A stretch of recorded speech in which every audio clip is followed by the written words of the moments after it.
네, 안녕하세요. 카본입니다. 오늘은 견적 분석 영상은 아니고 이제 저희가 시스템을 개발을 해서 홈페이지에 직접 들어오셔서 소비자분들이 견적 분석을 스스로 많이들 해보시고 계시는데 하시다 보니까 용어들이 이해가 안 되시는 분들이 있으신 것 같아서 사실 굉장히 쉬운 얘기긴 하지만 운용리스크 견적서 상에 나와 있는 용어들에 대해서 간략하게 설명을 좀 드리고자 합니다. 이 오른쪽에 있는 게 지금 BMW 파이낸스 견적인데요.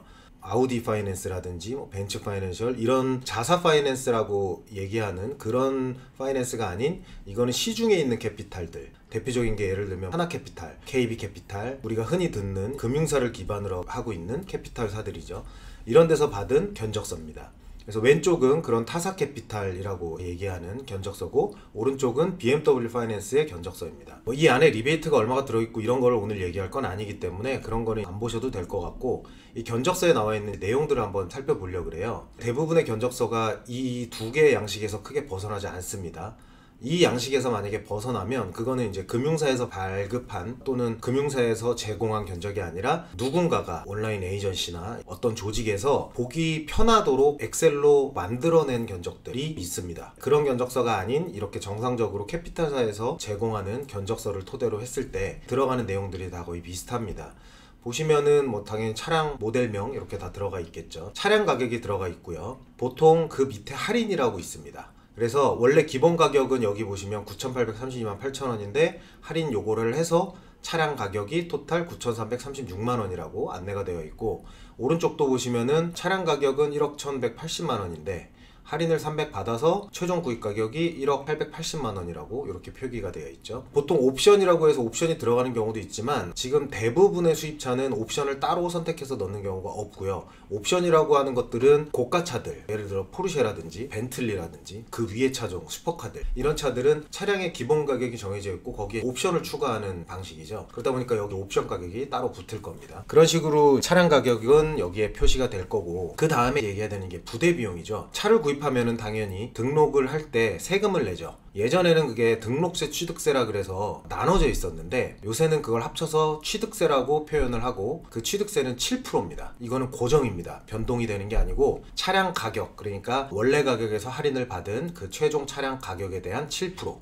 그런데 그 7%가 차량 가격에 대한 그냥 7%가 아니라 부가세를 뺀 금액에 대한 7%입니다. 얼마 전에 중고차를 누가 구입한다 그래서 중고차에서 등록을 한다고 등록 비용을 보내달라고 보내주는 그 서류에서 보니까 부가세를 빼지 않은 차량가에 대한 등록 비용 7%, 그러니까 취득세 7%라고 명시를 해서 입금해달라고 요청이 왔더라고요. 그래서 제가 얘네가 이걸 왜 이렇게 할까 하고 봤더니 그 10%를 챙기는 거죠.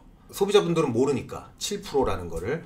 그리고 또 소비자분들은 부가세 뺀 거에 대한 7%라는 거를 모르시는 분들이 많기 때문에 또 거기서 남겨먹는 짓을 하고 있는 거를 제가 한번 확인을 했습니다. 그래서 제가 정정을 요청했고 그쪽에서는 나중에 돌려드리려고 했다라고 얘기를 하지만 제가 봤을 때는 남겨먹으려고 했던 걸로 판단이 되었었는데 소비자분들도 알고 계셔야 되는 거는 차량가에서 부가세 뺀 금액 나누기 1.1 곱하기 7% 0.07을 하시면 이 취득세라는 게 딱 10원 단위까지 맞아 떨어져야 맞는 거고요. 자, 그 다음에 공채라는 부분이 나옵니다. 바로 앞에 영상에서 보시면 공채 부분에 대해서 좀 자세히 설명을 드렸었는데 그 공채라고 하는 거 들어가는 견적이 있고 안 들어가는 견적이 있습니다. 내용은 앞에 유튜브 한번 확인해 보시기를 추천을 드리고요. 그 다음에 기타 부대비, 여기도 기타 등록 비용이라고 되어 있죠. 기타 부대비는 뭐냐면 이 차를 등록을 할 때 고객분들이 직접 등록을 하시는 게 아니라 대부분 수입차는 거의 99.9%가 영업사원이 또는 그 딜러사에서 등록을 한 후에 번호판을 달아서 출고를 하죠. 그러면 그 등록을 할 때 들어가는 부대 비용입니다.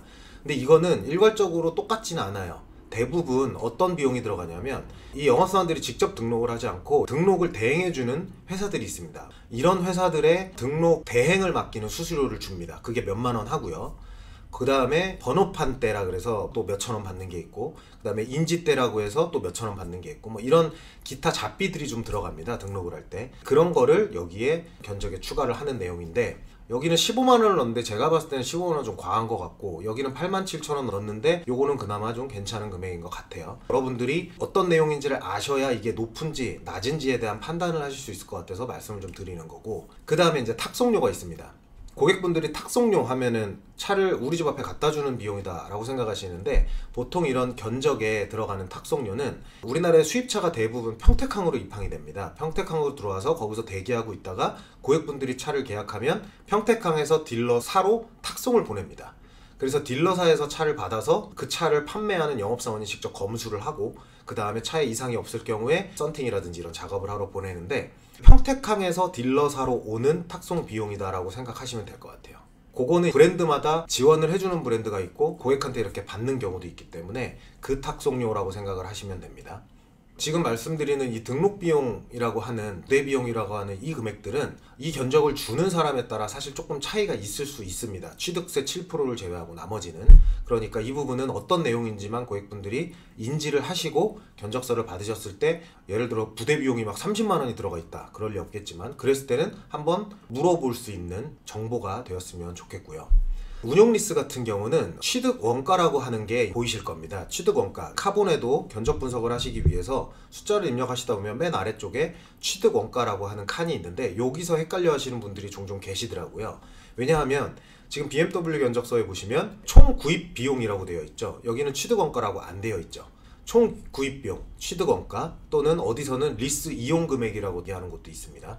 이게 뭐냐 하면, 여기 보시면 차량 가격, 원래 차량가에서 할인을 받고 난 후에 차량 가격 플러스 등록 비용이라고 하는 비용의 합입니다. 그런데 여기 보시면 포함이라고 되어 있는 내용이 있고 미포함이라고 되어 있는 게 있죠. 여기도 불포함이라고 되어 있고 포함이라고 되어 있죠. 리스를 이용하실 때 이 모든 비용을 포함시키실 수도 있고 불포함을 하실 수도 있습니다. 사실은 선택을 하실 수 있는 건데, 브랜드에 따라 또는 전시장에 따라 영업사원에 따라 포함을 시키는 분들도 있고 불포함으로 해서 고객한테 그냥 비용을 받는 분들도 계시거든요. 그래서 결국은 고객분들이 확인하셔야 되는 거는 리스 취득 원가라고 하는, 내가 리스를 이용하는 금액, 이게 곧 계약 금액이 될 거거든요. 이 금액이 얼마인지를 꼭 확인을 하시고 저희 견적 분석하실 때 취득 원가라고 하는 부분에 이 금액을 입력하시면 됩니다.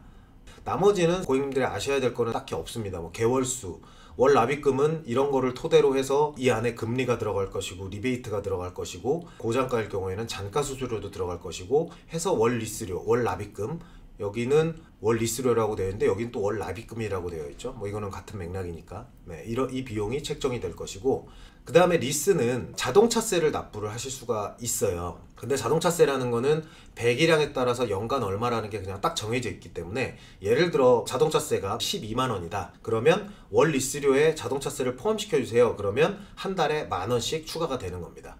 그 자동차세에 대해서는 뭐 이자가 발생하거나 추가로 붙는 비용은 없기 때문에 한 번에 내시거나 매년 그거를 챙겨서 내시는 게 귀찮으시다면 그냥 원리스료에 포함을 시키셔도 괜찮습니다. 리스료에 영향을 미치는 건 아니기 때문에 단순히 그냥 n분의 1로 해서 적용이 됩니다. 여기는 뭐 보증금 28%, 잔존가치 28%에서 요거를 맞춰놨는데, 여기 같은 경우는 보증금 35%인데 잔존가치는 또 50%를 잡아놨고 이렇게 차액이 생기죠. 고객님이 보증금을 얼마를 내시는지에 대해서 다시 한번 확인을 하시고 금액까지 확인을 하시면 될 것 같고요.